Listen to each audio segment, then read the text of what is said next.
About the antivirals, immunomodulators, adjunctive therapies in for COVID-19, there are so many clinical trials with so many medications like chloroquine, hydroxychloroquine, plus or with or without azithromycin,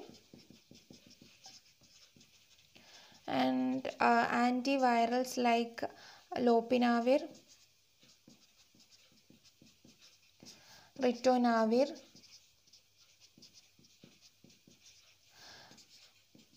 remdesivir,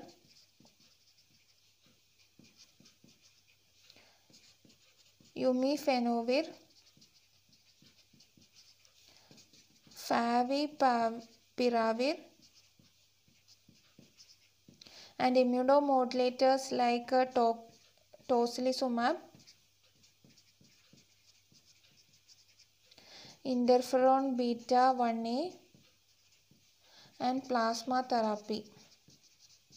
So many clinical trials are going on regarding the use of these adjunctive therapies, but actually WHO recommend that the following these drugs are not drugs not be administered as treatment or prophylaxis for COVID-19 outside of the context of clinical trials.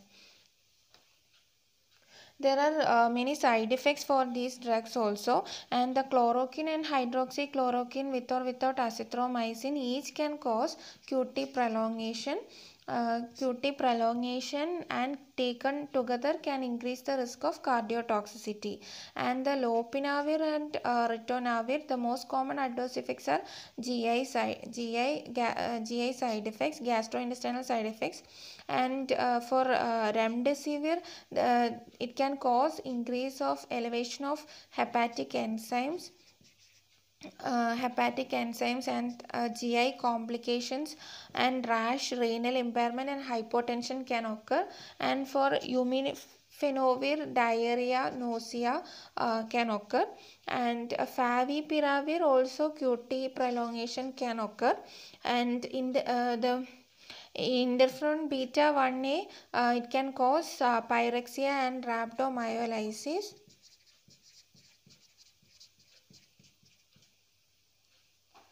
And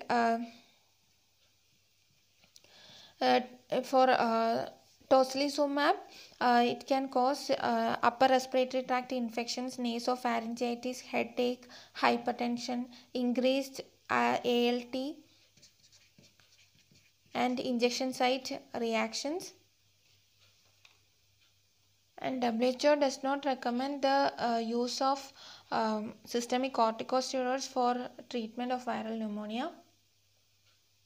And empiric antimicrobials can be added in case of severe sepsis and septic shock, and ideally antimicrobial therapy should be added within 1 hour of initial assessment if possible, and ideally with the blood cultures obtained first.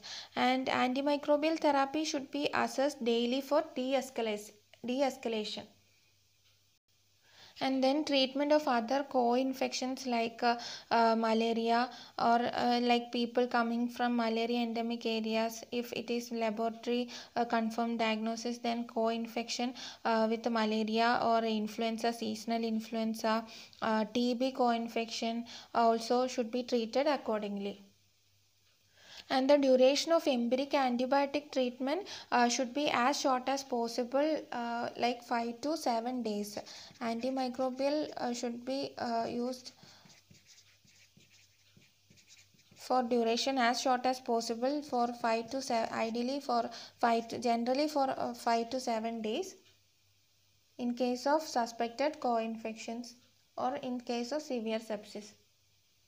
And an increase in antibiotic use during the pandemic may cause adverse reactions such as Clostridium difficile infections with a clinical disease ranging from diarrhea and fever to colitis. Next, about the prevention of complications in hospitalized and critically ill patients with COVID-19. The main complication is thromboembolism, that is coagulopathy, which is common in both venous and arterial thromboembolism. And In patients hospitalized with COVID-19, use pharmacological prophylaxis like low molecular weight heparin, such as enoxaparin.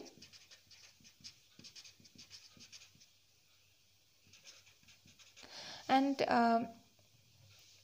monitor patients with COVID-19 for signs and symptoms suggestive of thromboembolism, such as stroke, DVT, pulmonary embolism, or acute coronary syndrome.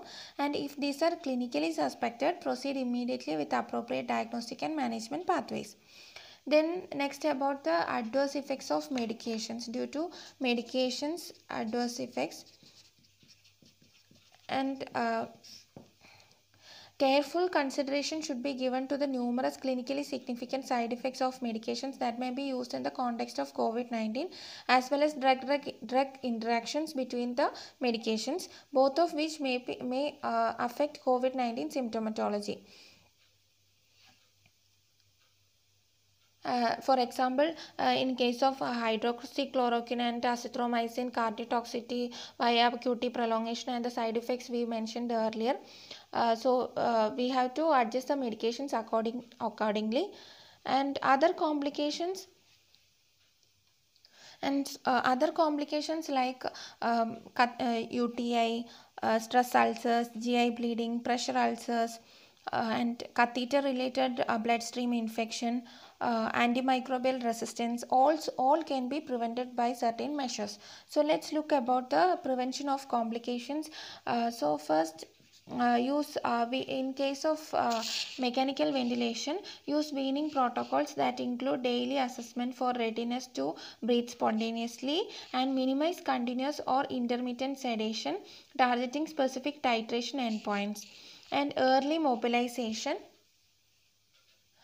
Weaning protocols and light sedation, early mobilization, and implementation of this bundle of care as ABCDE, that is awakening, breathing coordination, delirium assessment and management, and early mobility.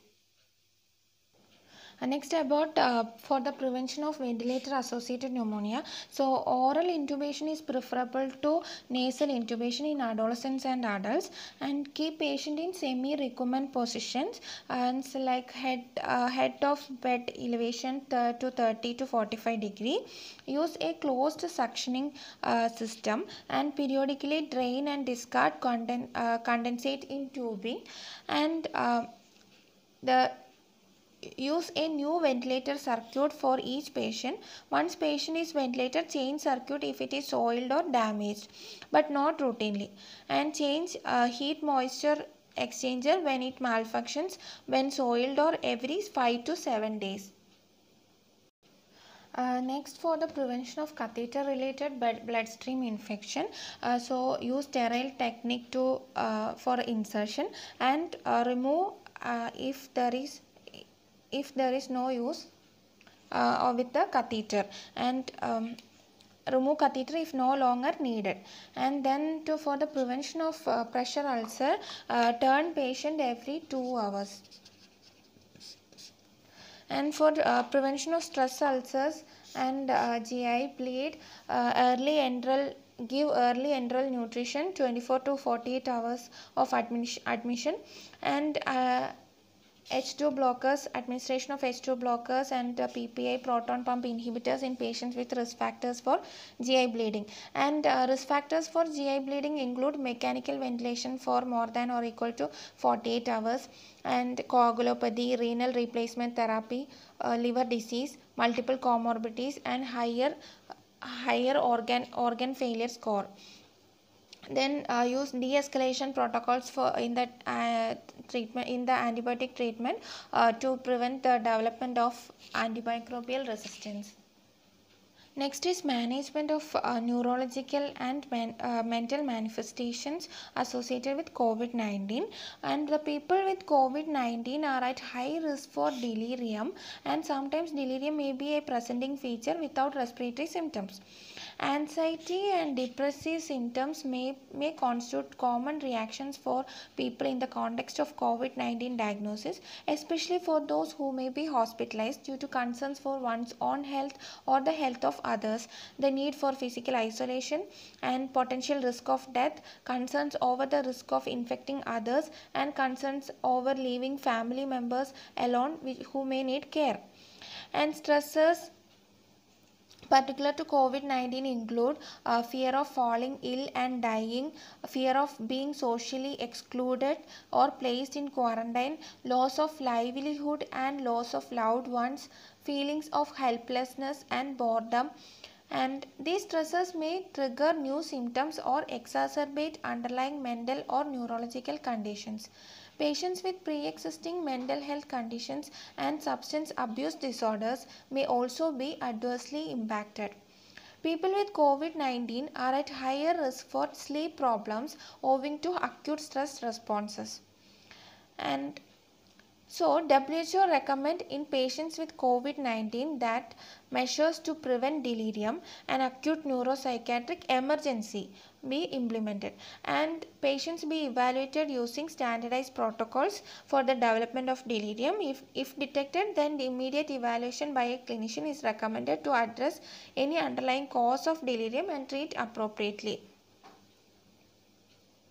And when using antipsychotic medications for agitation, consider side effects that may worsen symptomatology, including sedation, respiratory or cardiac function, risk of fever or other immunological abnormalities or coagulation abnormalities, and any potential drug interactions between these and other medications. Use minimum effective doses of antipsychotic medications at the lowest frequency and for the shortest duration possible. And in severe agitation, low doses of haloperidol administered orally or by intramuscular injection can be administered, while carefully monitoring for adverse effects such as QT prolongation. In this haloperidol also QT prolongation can have QT prolongation.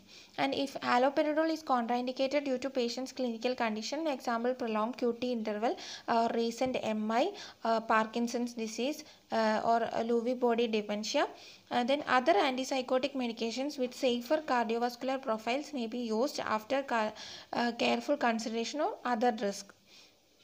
If the patient remains severely agitated despite the strategies described above, the benzodiazepines can be used. Then benzodiazepine can be used. And like lorazepam, and lowest doses should be used and for the shortest duration.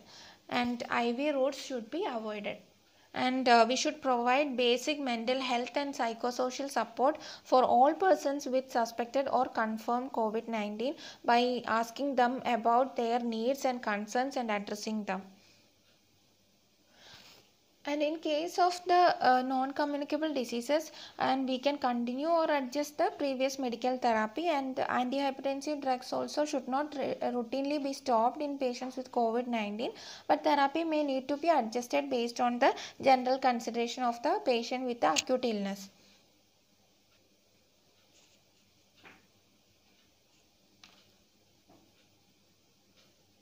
So about the rehabilitation program.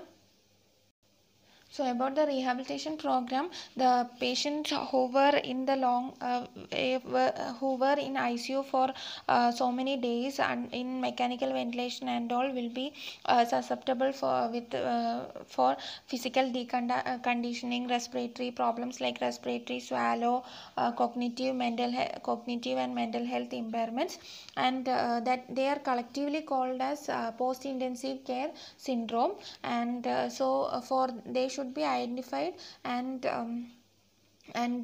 assessed and then determine the discharge readiness and rehabilitation and follow up requirements.